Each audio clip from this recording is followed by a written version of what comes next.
an incubation and acceleration center located in 50 Awolowo Road, Ikoyi, where we seek to be able to provide the right support and handholding to startups who seek to commercialize.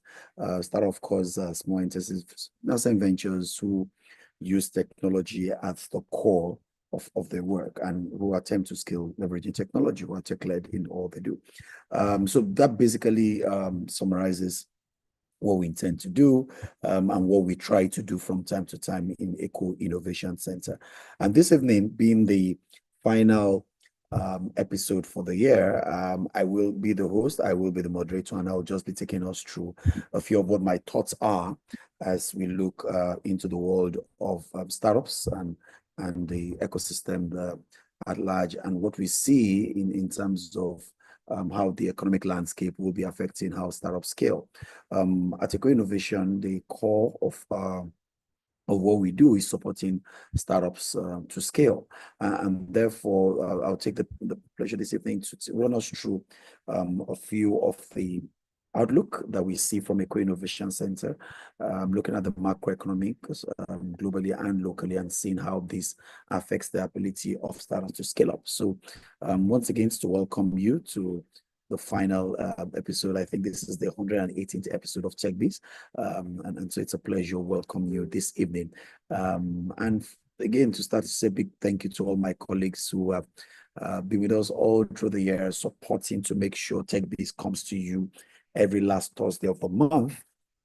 And they've been able to do that without fail. And great team. It's a big thank you to them. And also thank you for every one of you that has kept with faith with us, showing up Thursday after Thursday of the last month, every last Thursday of the month, showing up every month to be a part of this. To say a big thank you to you. And for those of you who were part of our iconic flagship event, which is the Art of Technology Lagos, which held in the first week in December 5th of December. I want to say a big thank you for the massive turnout and the show of support. It was indeed a strong outing where we, to a large extent, we had one in the world of technology speak about how we think AI will be transforming the economy and the digital landscape in Lagos, not only Lagos, the country, and in Africa as a whole.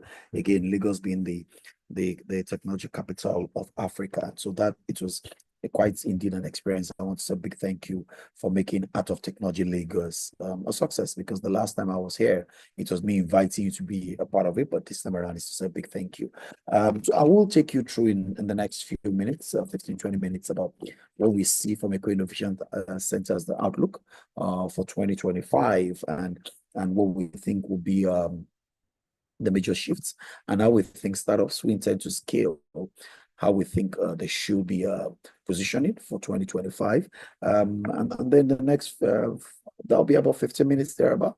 And then I'll use the remaining 30 minutes to just take questions, whatever questions it is, what people think around the ecosystem, the macroeconomics generally, the microeconomic landscape, the global economic landscape. I mean, it will be good to just take your questions, take your feedbacks, and things you just generally want to say to us at Eco Innovation Center. So continue to support and partner to grow the ecosystem.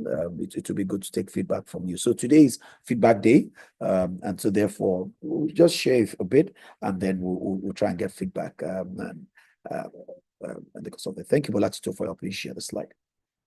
So again, like I said, we're going to be looking more. Thank you.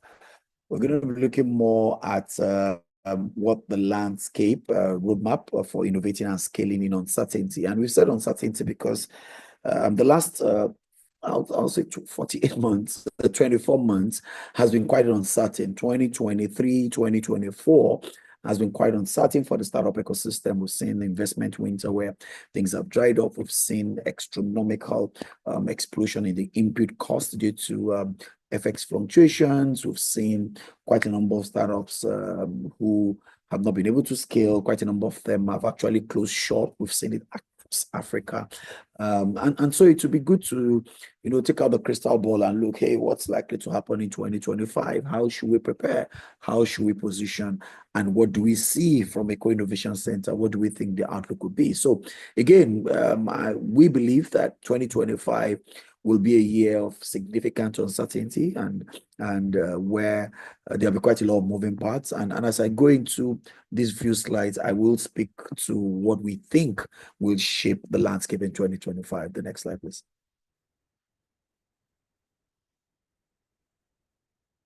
Next slide, Gladstone.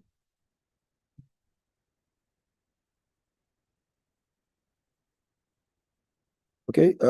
So again, what are the insights we've seen? African startups are forecasted to contribute about $2.6 trillion to the continent's GDP by 2030. This again highlights the fact that startups will continue to drive the entrepreneurial initiative and the entrepreneurial growth in Africa. It will be led by startups. Again, up until now, it's been a lot around the SMEs, but because of the capability of startups to be able to innovate quickly and be able to scale up rapidly, startup will continue to drive the entrepreneurial conversation and the entrepreneurial landscape in Africa. And again, forecasted by McKinsey to be $2.6 trillion in size by 2030. Somebody says 2030 is the longest, just 6 years from now, or arguably 5 years from now. So we think that gives some ray of hope to people who dig in there. We think, but the downside of it again is, yeah, it's forecasted that 61% of them will still fail, which means that it's still a very uncertain terrain. And the question is, what do I need to do to make sure that the statistics of failure doesn't apply to me, but we can improve the survival rate of startups, especially startups who operate out of Nigeria, as we look at the whole of startups in Africa as a whole. Again, Verve Africa is forecast that the Naira will likely weaken. The budget that was presented had benchmarked the Naira at 1,500 to $1. As of today, the Naira hovers between 1,650 to 1,670, which again leaves some window and some corridor in there. But we do, between what was set as benchmark for 2025 and where we are today, we have the opinion that the slight appreciation we've seen is based on very low economic activity in the month of December. We see a lot of diaspora remittances. I've seen quite a number of diaspora coming for holidays, and so we also emphasize that. We also share the sentiment of Verve Africa that the Naira will most likely depreciate a bit. We forecast that the Naira most likely will hover significantly around 1,800 to 1,850. And therefore, it means that there's still some level of weakening that is likely to happen. However, it's not so much about the weakening, it's about what does this mean for the startup ecosystem. AFDB, also speaking to the ecosystem, believes that in infrastructural services, I think just yesterday, we had the announcement by the NCC talking about the increase in telecom tariffs. The question is, what's the implication of this? And it speaks to this when AFDB talks about the lack of infrastructure. The infrastructure services again talks about the telecom communication platform that will be used. So telco services, I think the major one that many of our people use, who access many of our services, who access our apps, who access our platform, is they use data. Data is forecasted to be increased by 40%. So the floor of data up until December 2024 is 1,000 Naira per gigabyte of data. This will move to 1,400 Naira. That's about a 40% increase. What is the implication of that? Again, it means that what FDB sees that would be part of the challenges, not having enough incubators, accelerator, and infrastructure and support services. Support services here, we're talking about the telco access, because again, it's Internet of Things. We're talking about AI. We're talking about and all that. Besides the infrastructure cost, which is going to rise significantly, because I said earlier on, the weakening of the Naira will lead to infrastructure costs. AWS, Azure, and all the environments where our people work, and all the subscriptions that they make for different APIs who are in foreign currency. There will be significant cost because there is likely going to be a depreciation of the Naira. The second that also compounds this is that from even the users and even from the people who will be our customers, we also see that there's likely going to be some squeeze as we see the cost of accessing our services go up. in terms of the cost of data that people will use to access. So again, these are the things that startups need to bear in mind as they approach 2025. We also feel that support structures, we've seen quite a number of incubators and accelerators, not become, I mean, basically, I think, in my opinion, not as active as they used to be. As the cost of operations goes up, we've seen with the increased input costs, talking about cost of mobility, cost of energy, and cost of infrastructure that keeps these incubators and accelerators on, we begin to see that activities are beginning to reduce with these support structures as the cost of operations skyrockets. We see quite a number of co-working spaces go empty. Co-working spaces are not able to be sustainable anymore. And when the co-working spaces are not there, the support structure they create in creating a network to support startups to grow is like going to be threatened. Again, these are part of the of the things that will shape the landscape, and why we feel it's going to be a year of uncertainty starting by January 1st, for example, in which the telecommunication services are going to be increased, using data as a benchmark, by average of over 40%. Okay. However, despite all that, there will be significant population growth, 2.5 billion 2050. We, to a large extent, will make the African continent the largest, the most populous continent on the face of the earth. So marrying that with all the challenges means that there's only one thing. It means that for the startups who stay, for the startups who are able to weather the storm, there's significant upside for them. So what are the strategies we need to succeed? Again, you need to understand the market.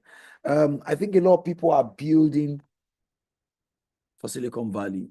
A lot of people are building for outside, I mean, not taking into cognizance the context for which they operate. So for the startups who identify and analyze the gap in the market, and also see an opportunity to access the markets in the gap, they are likely going to be the ones that will experience significant scale and will weather the storm, because the input cost will likely come. We do not think, in our opinion, is the end of the investment winter.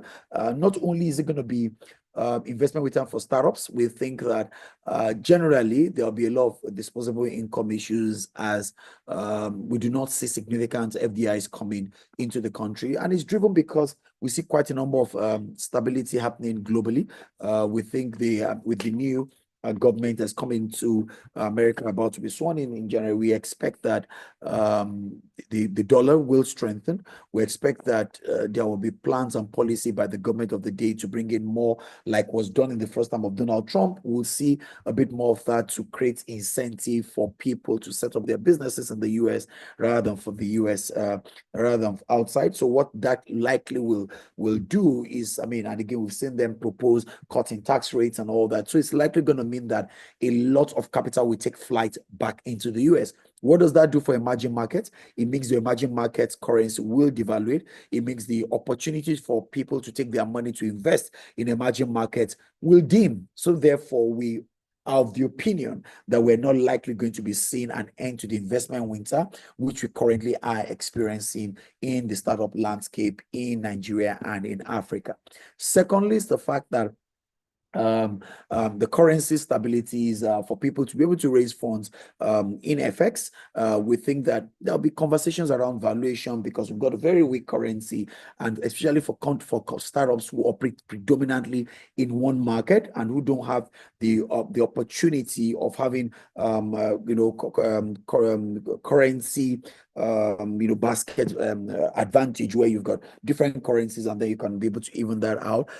It might be a very challenging time, and again, what we'll propose is it might be an opportunity for you to look inward and see how do people access funding in Naira. How do you look at local currency investors to be able to weather the storm? Because again, based on what we see from the micro and the macro point of view, we do not think that there'll be significant startup investments and funding rounds that will happen. What we envisage is that there'll be quite a number of debt that will be available to startups, and those debts, again, it's a function of affordability of the debts. Okay, so business model validation will be key.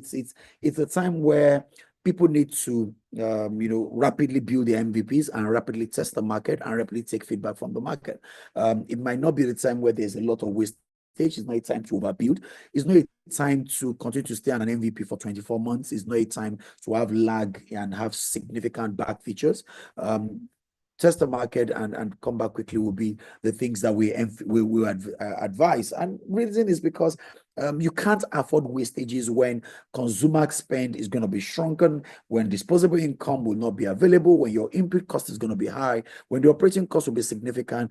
Again, it might be the time to make sure you quickly test your MVP, prototype, get feedback, and course correct as the case may be. We believe that business model validation should be quick, rapid, and where needed. Again, going back to that, is to iterate. Adopting an agile development approach allows startups to respond quickly to market shifts. There will be a lot of market shifts when things like this happen. There'll be significant shifts in how, it's a very dynamic environment we find ourselves, compounded by global macroeconomics, and of course our own domestic economical policies. So for startups who need to weather the storm and who are eyeing that big 2.5 billion population size of Africa, eyeing the 2.6 trillion market size for startups in Africa by 2030, these are the things that we will recommend, that you need to make sure you iterate fast, adopt a very agile method. I will recommend, while I know it's very unpopular, that more startups think about bootstrapping than going cap in hand, spending a amount of time going to investors. Investors will shop for where they get the best returns on their investment with minimal risk. Currently with high interest rates across the Western world, we are not likely going to see an end to the investment winter quickly. When we still look at the cost of borrowing in the Western world, it still hovers between 4 and 5.5, which means that it's interesting, it's attractive for most investors. Do remember that coming back from 8 to 10 years ago, it was negative interest rate. For keeping your money in the bank, you paid the bank.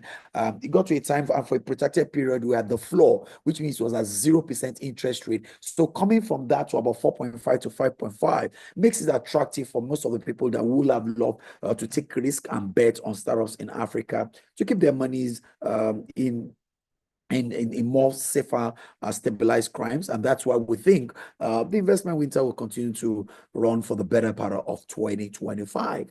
And so flexibility, resilience will be the watchword. It will allow you to proactively change and drive innovation and maintain a competitive edge. You need to be resilient. You need to be able to weather the storms and face the headwinds. This is the time to get very creative about your expenditure, about talents. This is the time to make sure you are, to a large extent, sharing costs that you don't need to bear alone. HR costs, that's human resource costs, staff costs, operational costs, where you can afford to a large extent share those costs, where you can afford to be creative around those expenses. It will be critical for your ability to survive, because we expect that the run rates for many startups will shorten, and we expect quite a number to get into fume state quickly, which means they will run out of money. So again, it's flexibility. It's looking at it and saying, am I building for ego? Am I building for the fun of it? Or is my business model validated? Can I quickly iterate again? And can I pivot? Can I pivot to a business model that's sustainable? This is not the time where you are building for investor fund. You can't be building looking for investor fund to sustain you. It might not be right. So again, when we look, we advise also for quite a number of, for all the startups to do proper analysis of the industry. This is something which I might not be able to spend a amount of time on right now. But again, it's to look at your market structure. Quite a number of markets are consolidating. We see there's going to be massive disruptions in the fintech industry, where quite a number of people that have not been able to quickly achieve scale and achieve the right fit and secure the right target market for their fintech are likely not going to survive with increased stringent regulation in the financial technology space. Again, we've seen that the regulator has gotten a bit more active, the regulator has gotten a bit more involved. We've seen significant fines. We've seen an intention to want to control and regulate the market the more, which means that to a large extent, the party might be over for the fintech. Might be for the fintech in the sector of the startup ecosystem. So it might be time for people again to be sure, why are you building, what are you building, and again, is there a market in the gap that you have identified? The other also is the barrier to entry. We need to begin to look at what are the other adjacencies, what are the verticals, what can you do, how is what you're building, is it nice to have, is it a must have, in a time where there'll be high uncertainty, and in a time where even if we do operate with an, as forecasted by government, and at inflation rate of 15%, we need to understand the fact that that inflation rate is on the basis of a 35% base year of 2024. So an extra of 15% on the base year of 35% takes us to an inflation of 50% using 2023 as a base year. That is also quite significant in itself. And that means that people will only go for what they must have. It's not the time to build for a nice to have. You must be building for a must have for people. It has to be your, whatever solution you're offering must be needed. And to a large extent, you can't afford to be building a solution that has quite a number of cheaper alternatives or cheaper substitutes. Okay. And we also focus that people need to take a strong look at the regulatory environment. We think the regulatory environment around the startup ecosystem is going to be a bit more stringent. We've seen AI, and I'll talk about that and technology factors. We've seen AI come. We've seen an attempt to want to regulate AI. We've seen quite a lot of things happen around cybersecurity and cyber risk. For the first time, we see NIBS making a budgetary provision for cybersecurity and data recovery, and we think that provision is going to be happening across different organizations. And what this brings to the fore is that the regulatory oversight will be stronger across, because again, the data protection, and all that means that there'll be increased regulation around almost every sector, whether e-commerce, whether edutech, no matter what it is, we envisage there'll be increased regulations, and therefore the costs of complying will come up significantly, like it's been in the fintech space. Startups need to be prepared that they will see a lot more rules for them to be able to operate in 2025 going forward, because again, there are quite a number of things that's happening. We're seeing significant EFCC bust of people who are hackers and all that. So we see that there's likely going to be a tighter regulation in that space. And of course, technology advancement. A couple of technologies we're using, a couple of solutions that we have, we envisage will become obsolete as there'll be significant technology advancement, not only with AI, but we also think with blockchain technology, we envisage it's likely going to disrupt the financial technology space. We expect the blockchain technology to permeate other sectors like e-commerce. We think, of course, with new entrants in there, we think there will be technological changes that will happen. We envisage also that people will, to a large extent, adopt faster, more convenient technologies, which will in itself make some startups go obsolete.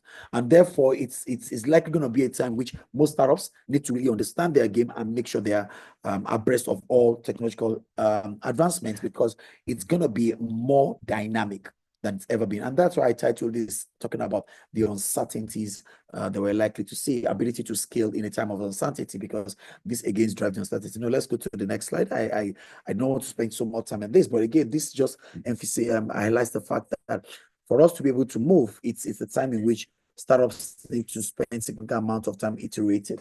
You need to constantly be building, constantly iterating, and constantly making sure you stay ahead of the curve. That's the only way to continue to reinvent success. Because if you're depending on what you built yesterday and you're not catching up with technical advancement, you're not catching up with regulation, the chances that your business and your solution will be obsolete will be very fast in 2025. The next slide, please. And I hope that's the last slide.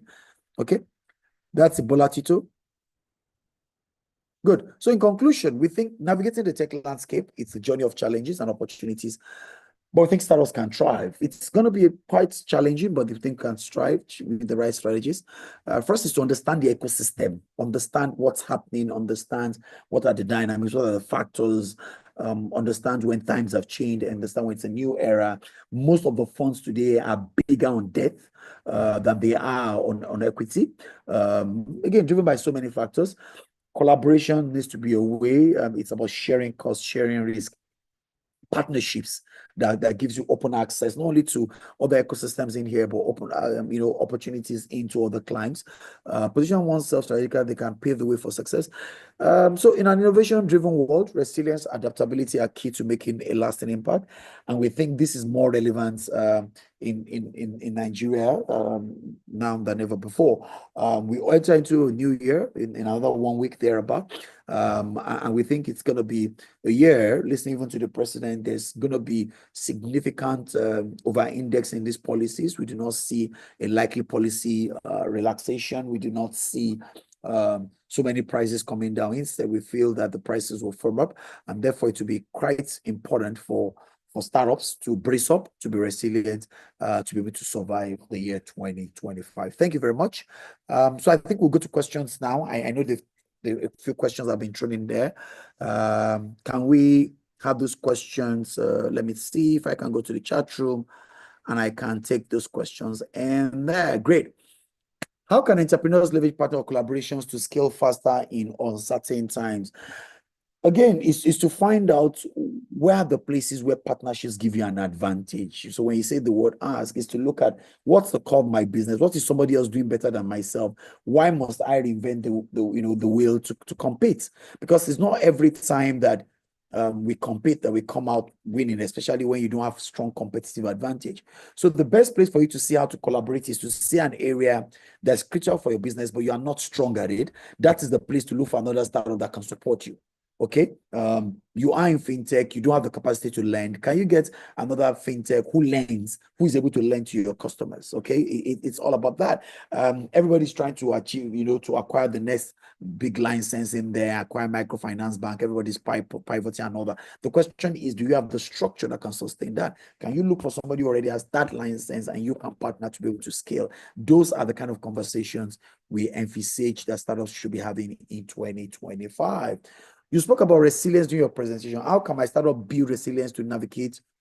Resilience is about this stubborn will to want to survive despite all odds, to continue to move. And that will take a lot of determination and grit. A lot of determination means you are constantly asking yourself, how else can we get this thing done? How else can we do without giving up? I mean, you need to make sure that giving up, packing up is not on the table.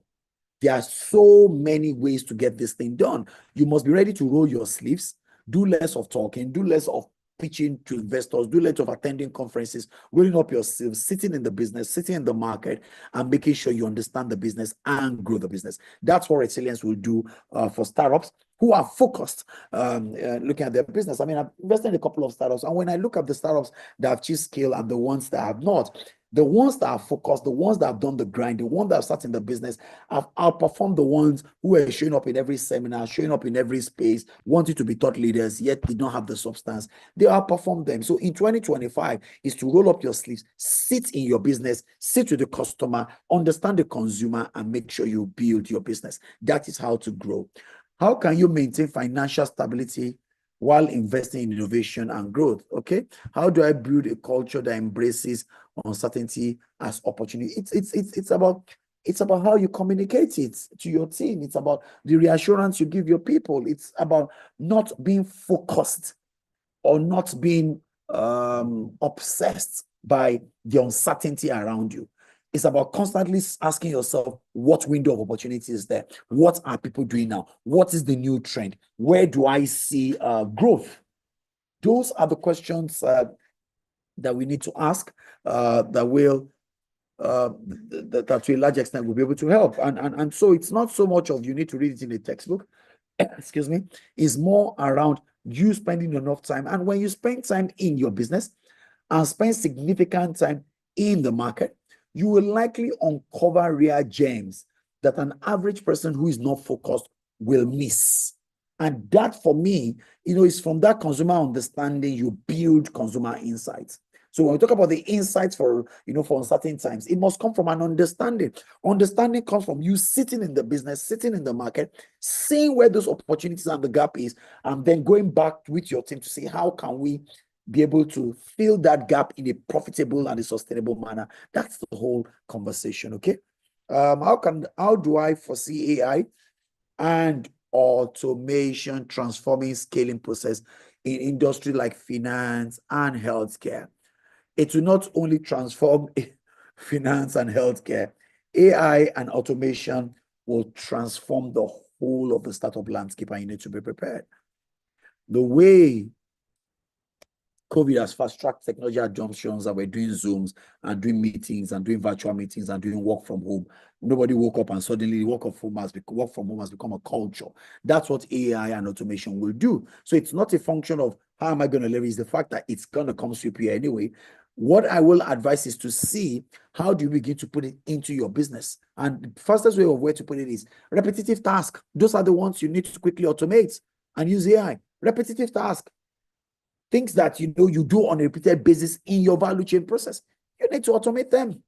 You need to take away more people from them and make sure those are the things that you're automating. That's the way to be able to a large extent, come up with the strategies of what you need to do. Once you see something, we do it constantly, repeatedly. Financing activities, payroll activities, some consumer and customer service conversations. Okay, you can be able to know what are the key questions or the key things that people ask. How can I be able to automate that and free my resource towards growth? Because every startup needs to over-index in their growth and their demand generation this year. You need to over-index. That's where the biggest amount of your spend and your effort, it should be about onboarding, it should be about customers, it should be about selling. That's what you should do this year. It shouldn't be so much about investing in repetitive tasks, in which case machines can always do better than humans anyway. What strategies can we adopt to scale rapidly without compromising quality and customer satisfaction in the face of a volatile exchange? Go to the market, roll your sleeves, see beyond your consumers. There are times we assume that our consumers actually want Rolls Royce when they actually just want a Toyota. That's the thing. There are times we're overthinking and over-iterating and overbuilding. They just want something that basically works. So my feedback and my encouragement will be spend significant amount of time in trade with your customers, with your shoppers, being in front of the shoppers, and spend some amount of time in the business. In the business, when you are building a strategic business, when you are building a business that has the right numbers, the investors will come. They will come find you out. Okay, so that's one of the things I will recommend. It's a way to get it, because when you talk about quality is not defined by you. Quality is defined by the consumer. What do they perceive as quality service? And that's what you need to manage. Okay, so there's going to be volatile exchange rate. I mean, it's given. Question is, how else? How can you build? How else can you satisfy your customers in a more cost-effective way? It will involve a lot of thinking, spending enough time. It's not the time for jamboree. I can boldly tell you 2025 is not. And I've given you the cost analysis. Inflation of 15% to a base of 35% means between 2023 and 2024. You can say between when this government came in and what you expect in 2025, everything will have gone up significantly by about 50% in terms of inflation. Significant cost. You must look for more cost-effective way to take care of your consumers. What framework do you recommend for assessing and managing risk when scaling during uncertain times? I will recommend a book for everybody who is on the call, Why Startups Fail. I think it's a book that you'll find quite relevant. Of course, that's on the business model canvas, which I usually take in my startup masterclass, are two tools I find particularly indispensable. When you understand how to use the business model canvas, it allows you really x-ray your business. What are the value chains? Where are my revenue verticals and all that? And then you get books like Why Startup Fails, allows you to see insights into mistakes others have made and see, how do I avoid them? How can I use that as stepping stones? So those are two things I will recommend for you to manage in a time like this. these times have been globally. I mean, startups have passed through this kind of stage and phase in different parts of the world, and they've survived it. I think startups will survive. The question is, will your startup survive? Or will you be part of those who will have issues around sustainability? So for survivability and sustainability, we think startups need to be a bit more resilient and a bit more creative in the year 2025. How do I maintain team morale and engagement while pivoting during periods of uncertainty? Communication is the biggest tool for leaders. A lot of leaders over communicate. In 2025, leaders must over index in communicating. You must communicate and communicate and communicate. You must let them understand the way it is. This is not the time to put your, and I know quite a number of startups do a lot of virtual work from home and all those virtual staffs all over the world, which makes, forging a culture of a cohesive culture very difficult. You need to make up for it by having as many virtual stand-up meetings, what I mean, as possible. Where you communicate the challenges, communicate the risk, communicate what you see, communicate a few of the things I've shared with you. These are going to be our reality. Okay? This is going to be our reality. Our cost will go up. It might not be sustainable. The only way we're not going to close shop is for us to see how else we can get things done. That's what you expect, but communicate it. Communicate it. That's the best way to maintain morale. Let people understand what's going on. When you've got a run rate of 6 months, let people understand that. When you're close to fume state, let people know that. When your cost of acquisition and onboarding and is going up, let people understand it. Take suggestions from your people, communicate. That's the best way to navigate in a period of uncertainty. Let people know what's going on. What metrics should leaders track to measure the success of scaling strategies? Three measures. You need to see the ability for you to be able to attract funding, which means that when you're scaling, people should believe so much in your business, believe so much in your startup that they're willing to give you a pound. Whether it's bet a dollar on you, whether it's in debt, in equity, the fact that people see your pitch deck and have a second conversation means that you've got a foolproof and a verified business model. The second, you must grow in your innovative capabilities. You must constantly be innovating. For you to be scaling means that you're constantly innovating, because the environment is a very dynamic environment. Scaling is happening, it's happening. So you must constantly be innovating and bringing up new versions and making your iterating. That's the second phase to show that you're scaling. And the last one is that there must be growth in your business indices. Number of people, the amount of money you're making, the operational profitability you're making, and all that. So the business matrices must make sense. That's business and financial matrices. Are you making money? Is your revenue growing? Okay. It's your numbers growing. It's your number of consumers growing. It's your number of downloads growing. It's the number of customers growing. That must grow. It's your number of your people, staff growing. That are business matrices and financial matrices. You must keep an eye on that. The second is your innovation matrices. Are you innovating? What new products are you putting out there? How are you capturing a bigger chunk of the market? It's important. And then, of course, finally, your ability to have all that together should make sure that will make that your business model is foolproof and people are ready to bet a bit on you, whether in debt or in equity. Even for people to want to give you debt, it means they believe in your business model. Those are the three ways you know that you are scaling.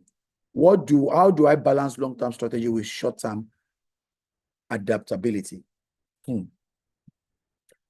It's a tough one to be able to balance this year, but my encouragement will be survive the short term, but keep your eyes on the long term.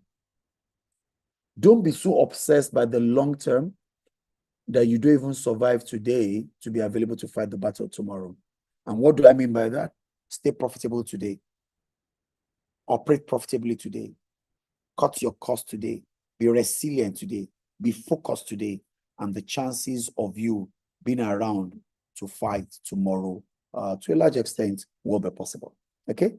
So I think I have, to a large extent, taken most of the questions. And I know it's been someone's hand is raised. Okay, no, I think so. No. Do I have any raised hand, or it's just an icon? I could unmute someone if you have a question. I can take just one question before we round off in the next 2-3 minutes. If you've got a question or a feedback, you can be unmuted, and then we can take it off from there before we round up. Oh, great. So again, I know it's been a short one, but we just felt to a large extent, we owe these 45 minutes to our community, to be able to share with you what we see from where we sit in a co-innovation center, to be able to uh, provide some level of guiding of guidance and some level of market warnings about what we foresee are the likely dynamics that will, shape the landscape, especially for startups and ability to survive for 2025.